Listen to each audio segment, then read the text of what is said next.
өздеріңізге жасыма.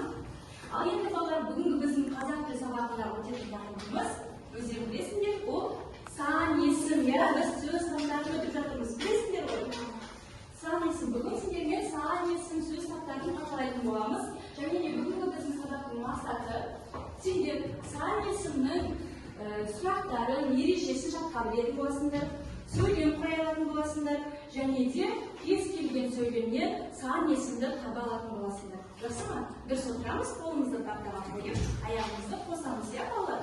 Қазір сендерге түрлі түсті қағаздарды тарататын боламын. Әрқайсың менен бір қағаздан алатын боласыңдар, біле ме? Өздеріне қандай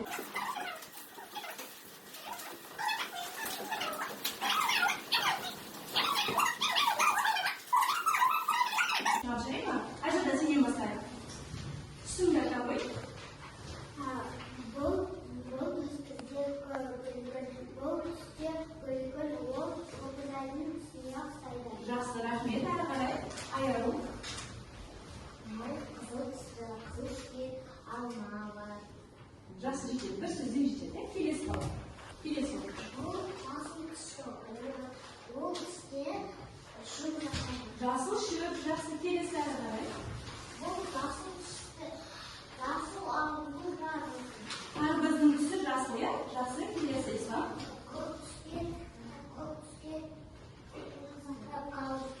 Көп галстуктеріне жақсы әрі қарай қақтандар сенен бастайды, сенің тобың. Тау түскен оңай болады. Жақсы, әрі қарай. Бұл сары түске күн болады. Жақсы, күннің түсі сары.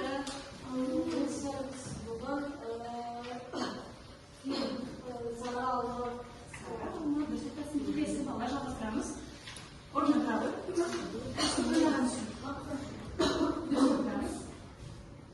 Қандай түсі?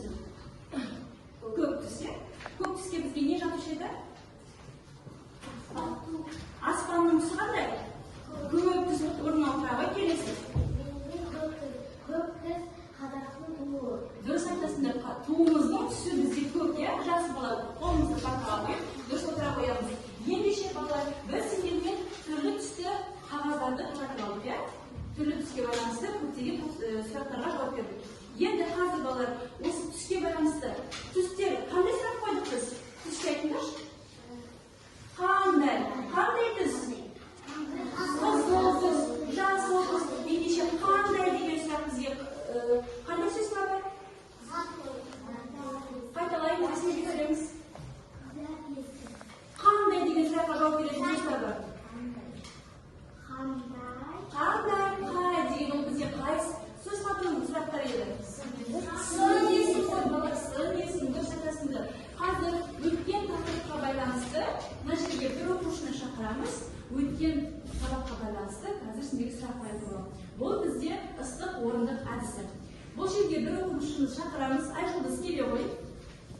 Айжұлдыз, өткен тақырыпқа байланысты қазір біз саған сұрақ қоятын боламыз. Сол сұраққа жауап бересің, жүре ме? Біз қандай сөз сұрақтарын өттік? Бірінші сұрақ, балаға қарап өтіп қой. Біз зат есім, сан есім, етісті, жара және көтері, сан есімдер. Жақсы, енді келесі сұрақ. Зат есімнің сұрақтары қандай еді? зат есімнің сұрақтары кімдер. Дұрыс. Келесі, етістіктің сұрақтары қандай еді? Ол адамның іс-әрекеттің қимылын білдіреді. Дұрыс. Сұрақтары? Сұрақтарына жауап береді. Не істеді? Не істеді, не қылды, қайтты. Қайтты, жақсы. Тағы да бір сұрақ қояйын. Сын есімнің сұрақтары қандай еді? Қандай, дұрыс айтасың, орнына отыра қой, рахмет. Ендеше балалар, осы сөз таптарын қайталайтын болса, барлықтардың назарларыңды тақтаға аударыңдар. Оқимыз. Не жазылып тұр бізде? Сөз таптары ішінде не жатады екен? Қазір ашып көреміз. Зат есім. Ал енді осы сұраққа жауап беріңдер. Айзада, орнына тұра қой. Зат есім дегеніміз не еді? Зат есім деген адамның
3, 9, 11-ші, 11-ші, 20-ші.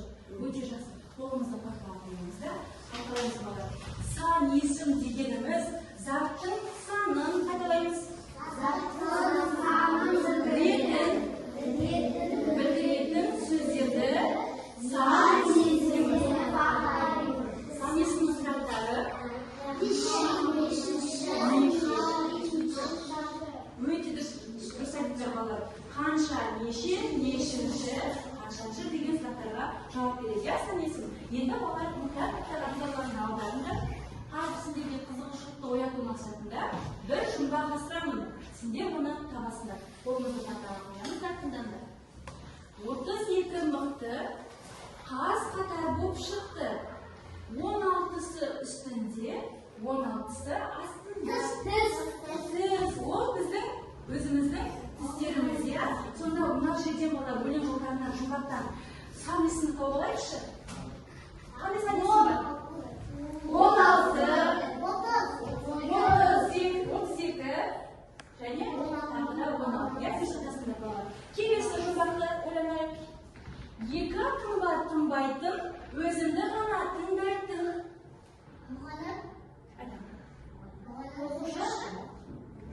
Ол біздің дене мүшеміз.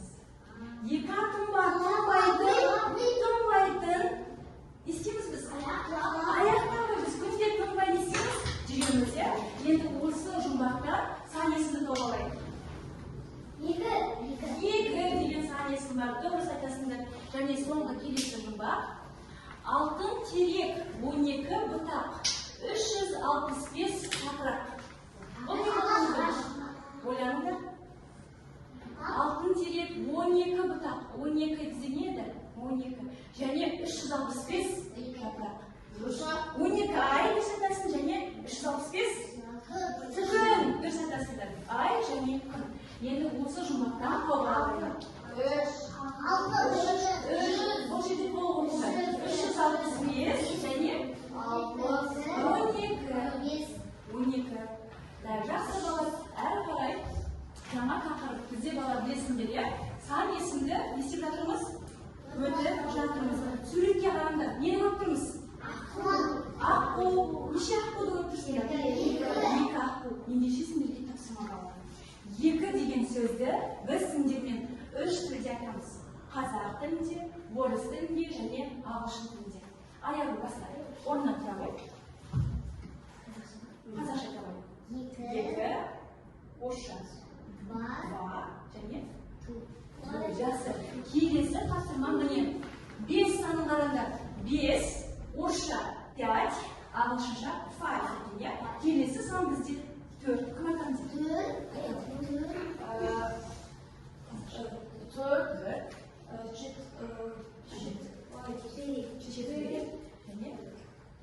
ағылшыншасы? Дұрыс айтасың. Жақсы. Келесі сан. Аяғы қойыпты келесі. Айшыл сіз айтамыз. Орнынан тұра қой. 8, орнынан тұра қой. Орысшасы. 8. Орысшасы. 8. Ағылшыншасы. Көмектесеміз. 8-дің ағылшыншасы. Есімді түсіреміз. Қайда санайықшы? 1, 2, 3, 4. Рахмет. 8 деген орнымызға отырамыз. Және соңғысы бізде қандай сан? 7 деген санды бізде айжандар қазақша бізде 7.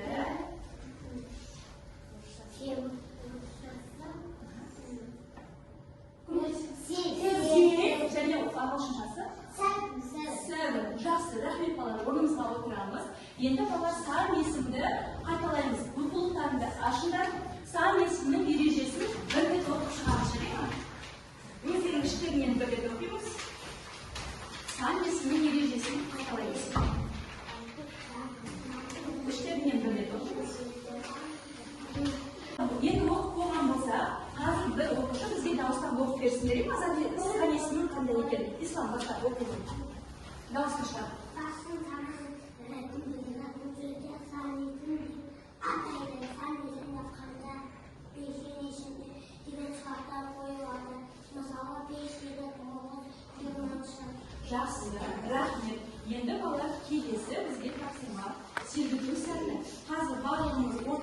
шығамызда біз сендермен атомдар, молекулалар деген ойын айтамыз. Башқа ортаға келіңдер болыңыздар.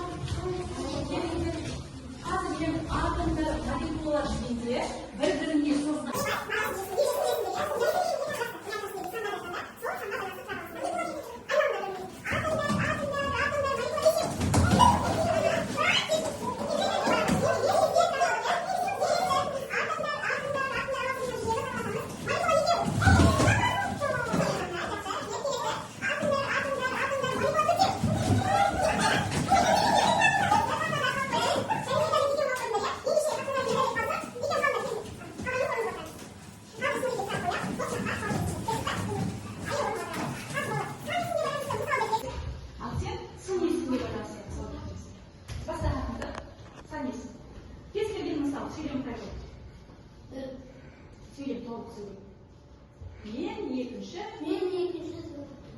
сыныпта оқимын.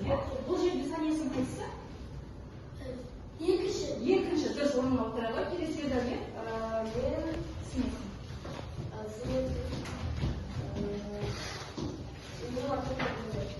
Бұл жерде сынесің бар ма?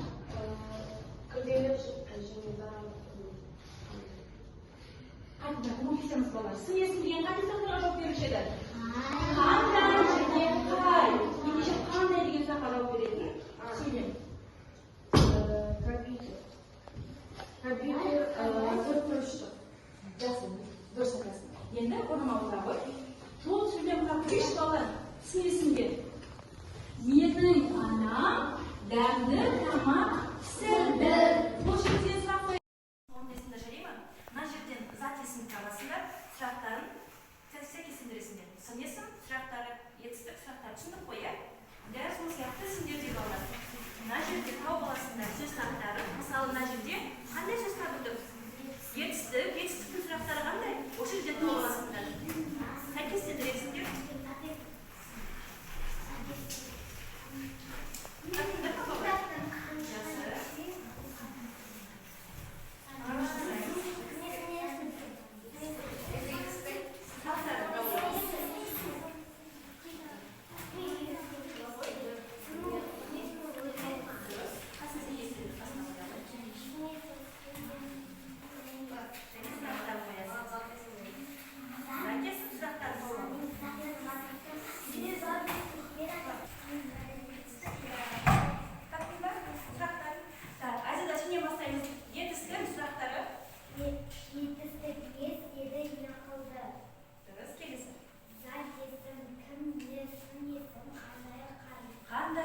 Жақсы ешқандай оқисың ба?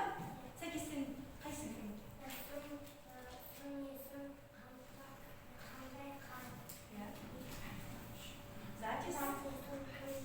Кім, не деген сұрақтарға жауап береді? Дұрыс, мына жақта кімдер болды? Кәнеке? Оқи ғой. Етістік не, естеді, не қылды. Зат есім кім, не. Сын есім қандай, қай. Сан есім қанша, неше. Дұрыс. Айжанды сен қандай? Қанша, неше. Етістік не істеді, не қылды. Дұрыс, бала. Зат есім кім, не. Және не қалды сенде? Қай сөз табы қалды? Сын есім қалды, иә? Ерді қош менке? Етістік не істеді, не қылды. Сан есім қанша, неше. Сын есім қандай, қай. Сан есім кім, не деген сұрақтарға жауап береді. Жақсы балалар. Қазір барлығымыз оқулығымызды ашамыз да, дәптерімізде, аяғы оқысын балалар, сосын ары қарай жалғастырамыз. Сан есім қанша, неше. Зат есім кім, не. Сын есім қандай, қай. Не істеді, не қылды деген сұрақтарға жауап береді. Дұрыс. Енді барлығымыз ашамыз оқулықтарымызды. Жоқ, ол қала берсін осылай. Келесі жаттығуды орындаймыз. Оқулықтарымды ашыңдар. 110-111 бетті ашамыз. 29-шы жаттығуды дәптерге орындаймыз. Қатесіз. 29-шы жаттығуды орындаймыз. Көшінде жалғыз. Қағазға қойайын, иә? Қағаздарымыз бар, үстіне қойдырыңдар ештеңе. Қазір керек болады. Үстіне қойдырыңдар. Жаттығудың берілгенін кім оқып беремін дейді балалар? Аяғы дауыстап оқиыншы. Аяғы оқып береді. Сандарды сөзбен жазып үйретеді. жазып, өлеңді дәптерге көшіріп жазамыз, иә? Өлеңді оқып тастар. 1, 2, 3, ал кәне ки ош, 4, 5, 6, 7, 10 ауыл жеті, 8, 9, 10, ал кәне ки қон. Жақсы балалар, осы сандарды сөзбен жаза қоямыз. Кәнекей жазыңыз. Денемізді ұстаймыз, әдемі жазамыз. Жақсы, қалам оқып.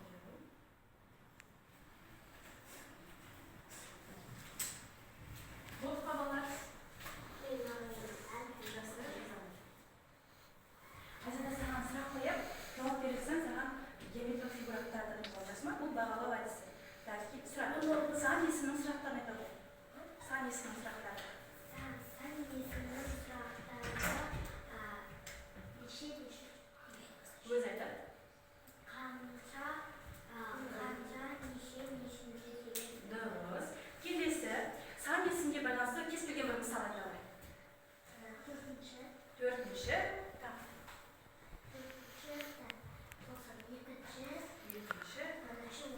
Бірінші орын дейді. Жақсы, рахмет. Кім аяқтады тағы да сұрақ қойып? Зат есімнің сұрақтары қандай? Зат есім.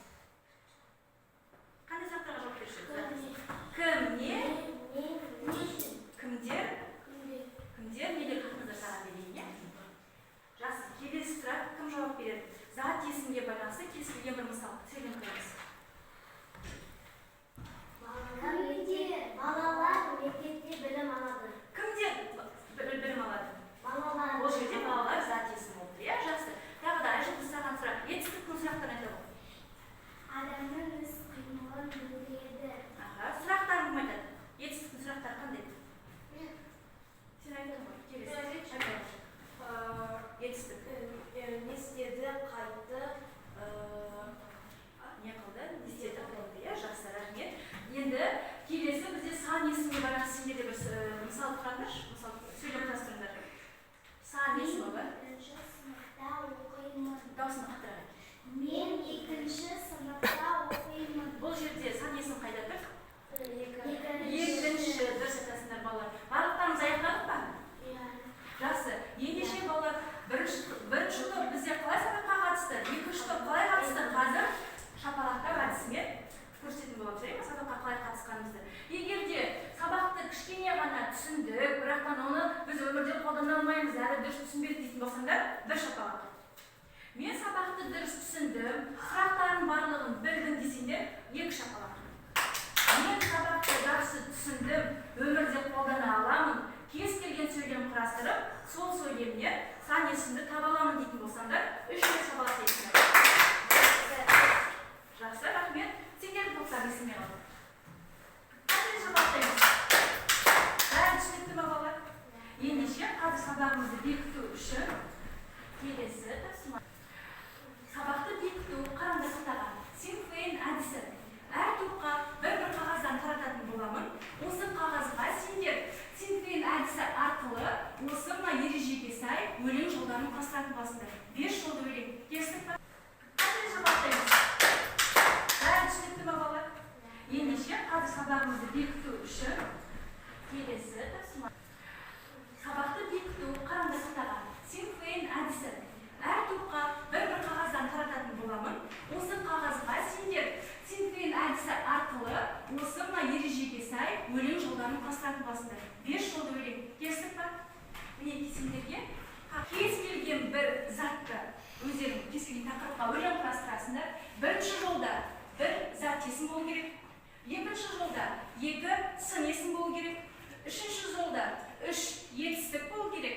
Төртінші жолда 4 сөзден құралған бір сөйлем болу керек. Және соңында синоним. Бірінші жазған сөздеріне синоним мағынада сөз жазасыңдар. Дайынбыз ба? Топпен жұмыс жасаймыз. Бәріміз бастаңдар. Кез келген тақырыпта бірінші топ бастап кетті. Бір-бірімізге көмектесеміз, ақылдасамыз.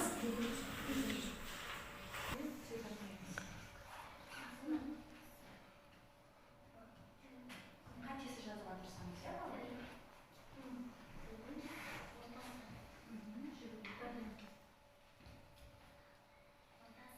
Бұл үшінші деді, үш.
тапсырмалар беріліп тұр.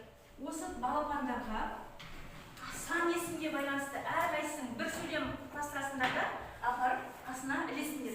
Жарай ма? Сан есімге байланысты сөйлем құрайсыңдар. Ойланыңдар, сосын бір-бірден ілеміз.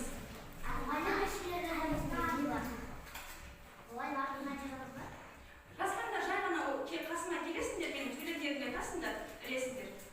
Жазудың қажеті жоқ. Кім дайын? Жазбайсыңдар, тек қана өздерін құрастырыңдар, сосын ортаға келіп айтамыз. Сөйлеміңді айтыңызшы. Толық айт сөйлемін.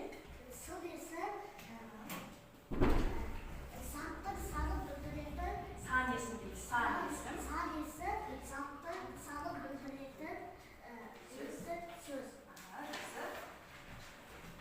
Келесі бала сөйлем құрастырамыз дедік, иә? Сөйлем. Ішінде сан есім бар. Мысалы, қараңдар балалар. Мен 2-ші сыныпта оқимын. Дәл сол сияқты сөйлем құрастырамыз. Кім дайын? Менде 2 қалам бар деген сияқты кез келген сөйлем.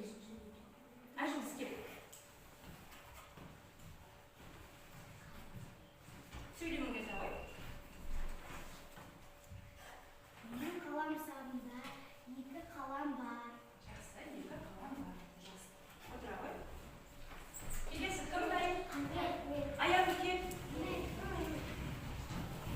Кезек. Мен 2-ші сыныпта оқимын. Жақсы жетеді, бір сөйлем жетеді. Мен 2-ші сыныпта Олар оқимын. менің Иә, болады. Кім дайын? Келе ғой. менің 2 досым бар. 2 досың бар ма? Жақсы, рахмет. Дұрыс. Орынға отыра. Келесі кім дайын? Тағы да 1-2 сөйлеме қатыназар келе ғой. Сөйлеміңді айт. Менің 3 досым бар. Менің 3 досым бар. Жақсы, басқа сөйлем құрастырмадыңдар ма? Кім? Айта да келе ғой. Екі рет сосын айта да. Айта да айтқан екі рет. Менің жасым 8-де. Өте жақсы, менің жасым 8-де деп дұрыс айтасың. 8 бұл жерде саған есім болып тұр. Айта ғой, сөйлеміңді. Біздің сыныпта 12 бала бар. Дұрыс айтады. Біздің сыныпта 12 бала бар. Айта да өте жақсы мысал келтірді. Мейіржан. Ислам келе ғой. Келіңдер ғой. Бар Мейіржан. Мен 2 класста оқимын. Жақсы, мен 2-ші сыныпта оқимын дейді. Қаншама балапандар жиналып қалды, иә? Менің жасым 7-де. Менің жасым 7-де. Жақсы, Жақсы. балалар, осымен біз сан есімге байланысты сабағымызды аяқтадық. Енді қарайшы, біз мақсатымызға жеттік пе? Сан есімді. Рамазан қалдың ба? Келе ғой. Кел, Рамазан. Сөйлеміңді айта бер. Қандай сөйлем айтасың?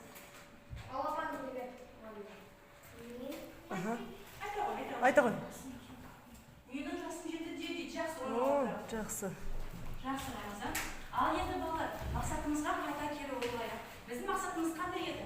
Сан есімнің ережесін білу, иә? Сан есімдерге байланысты сөйлем қарастыру. Ал енді айтайықшы, сан есімнің ережесін білеміз бе? Қандай еді сан есім дегеніміз? Бұл сұрақтары. Ал ережесі қандай еді?